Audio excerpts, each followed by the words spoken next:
Good afternoon, everybody. Welcome back to Heart Smart. This is our final class in the Heart Smart program. So I thank everybody for tuning in. If you have any audio issues or anything that doesn't sound clearly, just go ahead and type it into the chat and I'll make sure we can try to get it addressed. Trying to play with some new audio settings here. So always trying to evolve here in employee wellness. So as I said, welcome back. My name is John. We have gone through quite a bit of material in this program, and today's class is going to focus attention on probably one of the most discussed aspects of heart health, but also one of the most neglected. So we talk about it a lot, but research shows that we're still not getting enough of it. And that, of course, is physical activity. So we're going to talk a little bit more detail about how to work through some of those barriers of physical activity, in addition to, some of the usual bits of information about how it actually helps our heart. And then also, more importantly, look to the future in terms of goal setting. Every specific class in this program is designed to target a very important area of cardiovascular health. So at the end of it, we're going to ask each of you to develop your own set of goals. So I think it's important to understand how to develop and structure those goals to increase the likelihood of success. So as you see on your screen here, what we have are basically four key objectives for today is, to talk about some of the health benefits of being physically active. We're also going to review the guidelines for physical activity in terms of not just how often we should be active, but how that activity should be structured for optimal health and well-being. And the good news is not as much as you might think. So we'll look at some of those numbers.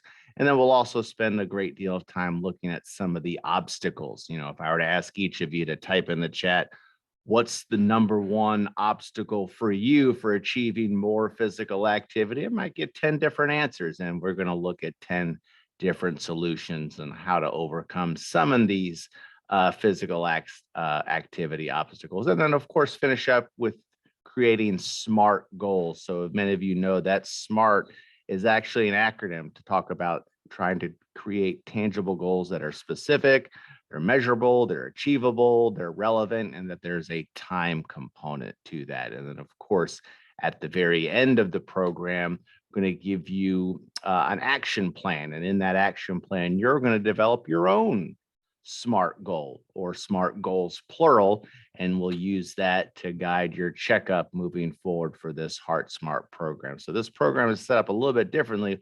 We want to share some information, but we also want to put you in a position where you're actually going to make some changes based on everything that you've learned. So I think we're all well in tune with some of the health benefits of physical activity in terms of diabetes improvement, reduction in colon cancer, improvements in mental health, lower incidence of hip fracture. But most of the research with physical activity points directly towards improved cardiovascular health. Let's face it, when we're active, our heart gets trained to beat slower and longer, and requires less oxygen, and the arteries that we have get springier, more flexible, and it just overall helps improve how that cardiovascular system functions. But if we look at some of the other benefits of physical activity, and if we were to ask ourselves, if this was a pill, imagine if this was a pill, would you take it? Would you take a pill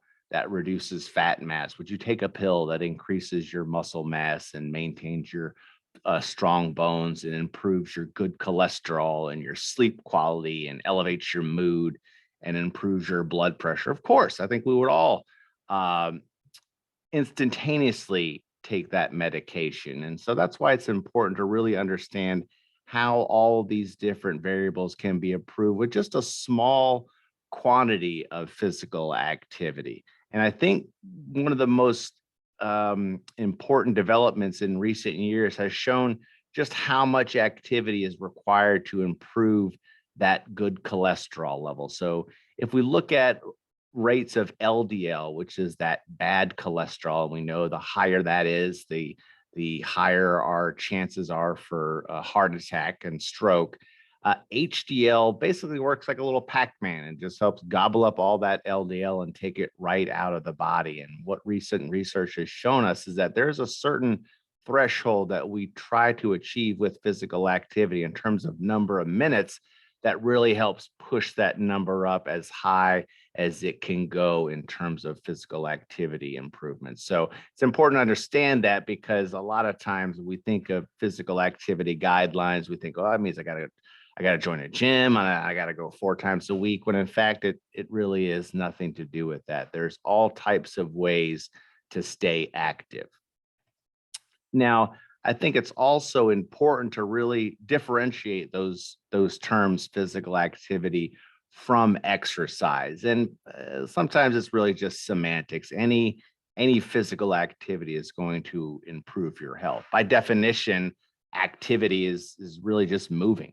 Any movement carried out by your muscles, that's going to require energy. The more our muscles move, the more energy that they require. And just remember from our nutrition talk, energy and calories, those are pretty much synonymous. So the more active you are, the more calories you're going to use. And if you're not eating enough calories to meet those energy demands, that's how we burn fat. So when we look at weight management, there is another volume of physical activity that's required to achieve healthful weight management. Exercise is pretty much a subcategory of physical activity. So that's the things that are structured. You got a planned and structured intentional movement with the intent of improving or maintaining physical fitness. So these would be examples of any type of exercise class or individual workout regimen that you're about to embark upon. But really, in terms of cardiovascular health, as long as it's elevating your heart rate, so your heart rate is beating a little bit more quickly than when you're at rest, it's going to show some significant cardiovascular improvement. So that's what's helping train that heart to beat stronger. There's 2 key types of exercise. So we talk about that subcategory of physical activity and in exercise. There's aerobic. I think we've all heard that term before. There's also anaerobic. Anaerobic is really that stop and start type of activity. So anyone who's ever done a high intensity interval training workout, or if you go on a real fast sprint, or you do any weightlifting, those are examples of anaerobic activity. So these are short bouts of exercise that really can't be sustained for long, because by definition, anaerobic means without oxygen. And eventually we have to slow down these activities because we all need oxygen. Aerobic exercise, that's the one that's the most publicized, and that's the one that tends to have the most impact on our cardiovascular health. Walking, running, cycling, going up the stairs, dancing, swimming, basically anything that's going to get all of these large muscle groups moving and elevate that heart rate where you're just a little bit out of breath. Okay, not to a point where you really can't think straight, but you're noticing you're a little bit winded. So when we look at examples of aerobic activity, probably the most attainable one on this list is walking. And I'm not talking just strolling down the hall, but to really make it aerobic, you have to pick up that pace and get into a brisk walk, if you will, or almost a semi jog, depending on where you are. This is a lot different than another type of physical activity we might all be guilty of from time to time, especially in the pandemic, and that's anaerobic. Raise your hand if we're all involved in anaerobic exercise. We all might be doing anaerobic exercise right now, just sitting here looking at this webinar, but binge watching Netflix, video games, prime shopping, those are all examples of anaerobic exercise. They really don't burn much energy at all. And really, the more we do it, the tougher it is to stop. So that's why when we look at getting through some of these physical activity barriers, that first step is the most critical. And that's where motivation typically follows. So if you're someone that sits there and says, I just can't get motivated to get off the couch, stand up. That's the first step right there. And then motivation can closely follow. If we look at what's actually recommended in terms of volume of physical activity, and this is something that we have on our little brief post test, and that's 150 minutes each week. So if we look at what's the best amount of physical activity to strengthen that heart and to improve blood pressure and to elevate that good cholesterol level so it can gobble up that LDL. 150 minutes seems to be the common theme based across a wide range of different research studies. And of that 150 minutes, it's also important to try to maintain at least 2 days a week of muscle strengthening activities. So these are activities that you're going to basically make your muscles work a little bit harder than usual. Doesn't have to, we're not trying to get ready for bodybuilding or Mr. or Mrs. Universe pageant, but something like squats and push-ups and little brief hand weight activities twice a week are all great examples of muscle strengthening activities. And what these actually do for us long term is improve our functionality, enable us to get up and down out of our chairs a little bit easier, to lower our risk of fractures by maintaining strength in our bones. So they're a very underrated component of overall physical activity. So it's important to try to work those into your routine as well. And again, doesn't really even involve investing in that much equipment. I used to teach exercise classes at senior centers, and we would actually have them just lift up soup cans, pick up, 2 soup cans, and you do muscle strengthening activities with something just like that. Just a little bit of resistance on those muscles to make them work a little bit harder than usual. As far as the duration of that type of activity, it's really not clearly defined, but I think at least 10 to 15 minutes twice a week is a good start as far as muscle strengthening episodes go. Now, in terms of the moderate intensity aerobic activity, just like you see on that picture there does appear to be a magic number to really maximize that HDL. So when we look at heart health, the whole intent behind this program, 30 minutes seems to be the magic number. So if you can reach a clip of 30 consecutive minutes of moderate intensity aerobic exercise, that's going to be the best bet for improving cardiovascular health. Now, you don't have to start there. All right. Starting with just 5 minutes and gradually working your way up is all that we ask. If you're also looking to use physical activity to help facilitate weight reduction, that number for the week is a little bit different. It's looking like it's around 200 minutes per week, along with a lower calorie diet. So again, those are the numbers we're looking at for physical activity, but any activity is better than none at all. So, don't be dissuaded by that big number of 150 per week. Start with just 5 minutes and work your way up. And we'll talk about trying to make activity part of your daily routine. I know it's tough on days when weather might not be cooperating like today, but again, there's always solutions to get past some of these barriers. There's 2 other types of exercise programs and physical activity regimens I wanted to mention here because they're very beneficial from a flexibility standpoint, as well as muscular endurance. And they're not really exhaustive. I think part of the reluctance some of us might have for boosting our physical activity is that, well, afraid I'm just going to be too wore out afterwards to do anything. But things like yoga and Tai Chi, these are more static physical activity programs that you might find great enjoyment from and can be part of that weekly regimen of physical activity, because both of these, they can strengthen our core muscles, they can improve our flexibility, and more importantly, one of the other side effects of improving physical activity is we see a better ability to handle stress. So we're all dealing with varying amounts of stress in our lives. So these are good ways to kind of relax, tune in,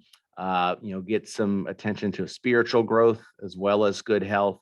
And again, can be very important components of your physical activity routine. There's a whole host of self-guided Tai Chi and yoga programs that you can find on YouTube. So again, that's a good place to start.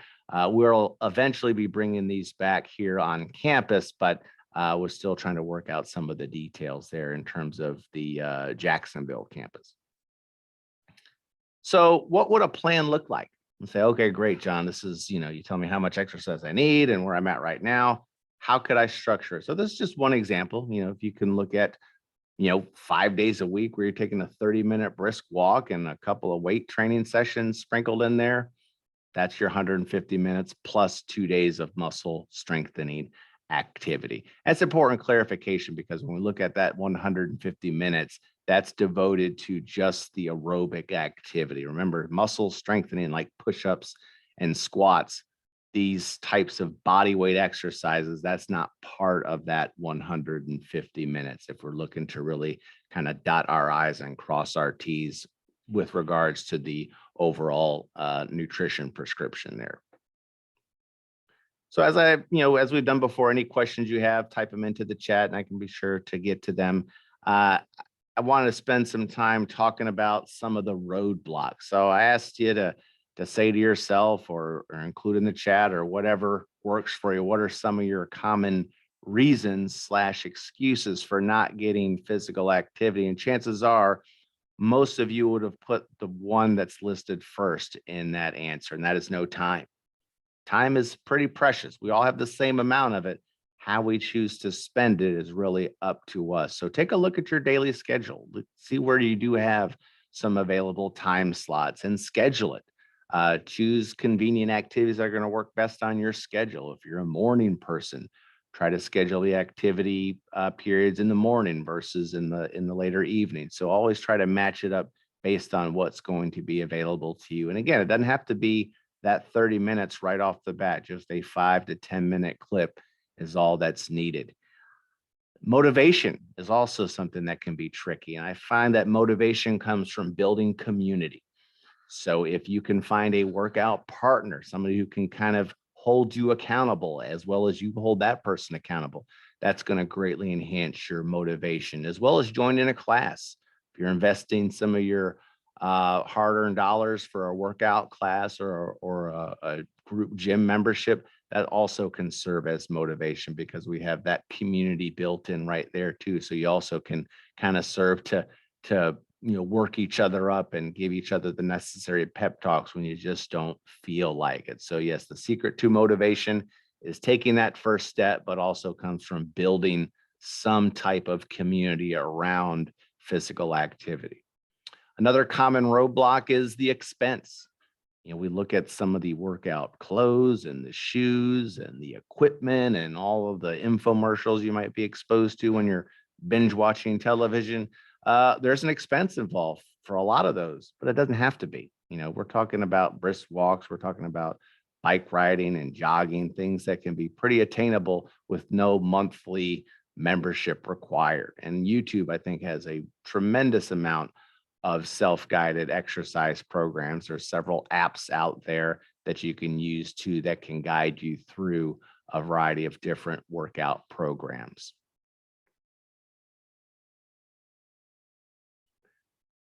So there's some good information there. So yeah, there's 5-minute classes, 5 to 20-minute classes found in FitOn. So again, thank you for sharing that resource. So again, all sorts of facilities out there where we can stay active without having to spend any money. And then lastly, the energy. So this kind of ties into the motivation piece. Sometimes we feel drained from, spending all of our mental energy with, raising our family and getting through work and all the demands of time that we have.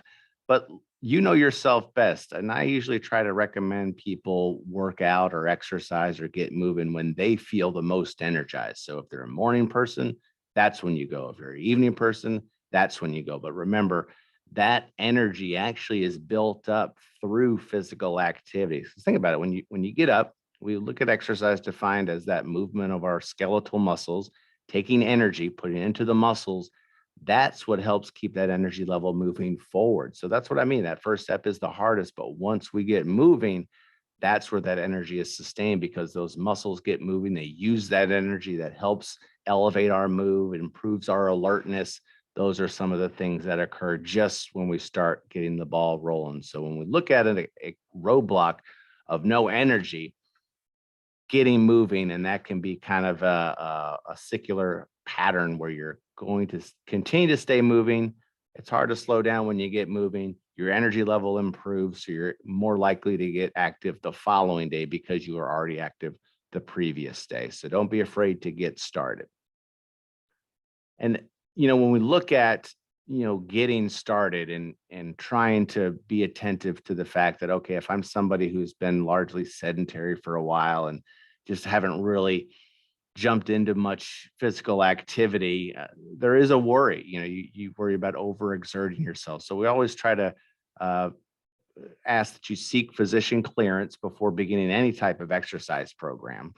Choose the right physical activities that are going to match your skill set. You don't want to go from being somebody that had really had any activity at all to going to an all-out CrossFit boot camp / program where it's going to push you past your point of comfort and increase your risk for injury. So always start slowly, build up your endurance. Always try to do a little bit of a warm up and a cool down where you're stretching afterwards. Again, these are some of the things that can reduce the risk of injury, as well as staying hydrated. As we start to turn the corner to these summer months, the temperature outside obviously is going to increase significantly. So it can be very easy to become dehydrated. So make sure you're bringing that water bottle with you to any type of exercise program, because it's very important to keep those muscles hydrated because they are 70% water. All right, so before we move into goal setting, a couple of key points I want to review here is that any activity is better than none. Our magic number is 150 minutes per week and 30 minutes per episode, but making movement part of your daily routine can be just as effective. So the tried and true advice of parking farther away, taking the stairs, walking down the hall versus sending a text, these are all ways to help make movement part of your daily routine. So again, it's important because once we get that ball rolling, it's hard to slow down. So again, make sure you're very attentive to just how therapeutic even just a small amount of activity can be. And then always check with your physician before beginning any type of exercise program. All right, if there's any questions, go ahead. As I said before, type them in the chat. I want to move to the second and probably most important part of this program is doing something with all this information. We've talked about nutrition, we've talked about medication, we've talked about physical activity, we've talked about getting motivated, and now it's time to do something about it. So each of you are going to be asked to create your own SMART goal. And the period of time for this SMART goal is really up to you. It can be over the next week, it can be over the next 30 days, 90 days, whatever's going to work best for you. But it's important to understand that when we're setting goals to improve our health, they need to hit each of these targets when we look at specific, measurable, achievable, relevant, and time bound. Because oftentimes I'll talk to people and say, hey, what goal do you have for yourself? It can be, well, you know what? I want to increase my physical activity. So yeah, that's a reasonable goal, especially if they're somebody who's been living on the couch through most of the pandemic. I want to increase my activity, but that's actually not what we're looking for this program.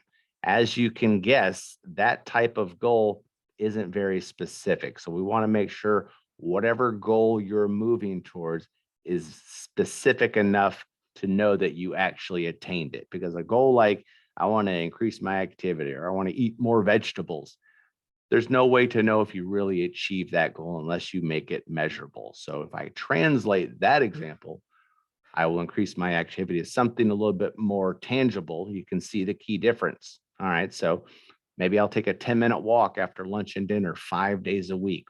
I'll go for a 30-minute bike ride every Saturday and Sunday morning, or I'll walk to office instead of using the shuttle Monday through Friday or during my work week. You can see the difference. Each of those actually increase a person's physical activity, but they're specific, they're measurable, and again, they're relevant. Now, make sure that when you're setting goals for yourself, you also try to make sure that they're achievable. Your route to increasing your physical activity. Well, I want to run a marathon by the end of June. Well, if you haven't run before in your life, that's going to be a very tough goal to achieve. So take a look at the achievability of that goal and you'll know if it's going to be right for you. If you find that you're consistently falling short in whatever goals you have set for yourself, it might be time to reassess. Yes, We can't expect different results from doing the same thing. But if our goals are not achievable, and we're not going to hit them, so they're not going to do us any good. So always try to make sure you're starting slow and focus on one key area at a time. And then remember your motivation. What are you trying to do? Who is this goal for? Is this for somebody else or is it for you? If this is for you and for your cardiovascular health, there's more likelihood that you're going to stick with it. If it's for somebody else or what somebody else is telling you to do, your motivation can wane pretty quickly. So it's important to keep that in mind. And I always try to encourage people to select goals that really focus on what to do and what to include versus what not to do and what to avoid. I find that that's a little bit easier to move forward. And what I mean by that, let's say you're trying to eat better, that's your broad, not specific goal. So instead of saying avoid fast food or you know, eat no fried food, try to give it something where you're actually going to do something rather than avoid something. So you could say, well, I will include a salad with my dinner meal 3 days a week, or I will bring an apple and have that as my mid-morning snack. So focus on things that you actually do and include, and limiting the goals that have you avoiding something might make it a little bit easier to stick to. And again, you'll find that you can still build those same healthy behaviors. It just makes the goal setting and the goal sticking to a little bit easier. So when we look at your goal setting, so your homework assignment, your final assignment is going to look something like this. So after today's class, we're going to send out, as we have before, a post test, a survey, recordings of the class, but you're also going to get this heart disease prevention plan. And you'll notice here that we've looked at 5 key areas. And these 5 key areas are the ones that are correlated with everything that we've covered in terms of improving our heart health, whether it's weight reduction, whether it's physical activity, whether it's healthy eating, stress management, smoking cessation. Any one of those areas, if we can focus attention on it, can help go a long way to improving heart health. My advice is to really just focus on one key area at a time, maybe 2. So if your key area is physical activity, you'll check that box and you'll put, the specific things you're going to do to achieve that activity goal. So again, these are the SMART goals that you will write down in that area. You're going to complete this, you're going to send it to our office, and we are going to follow up with you to see how you are doing with this SMART goal.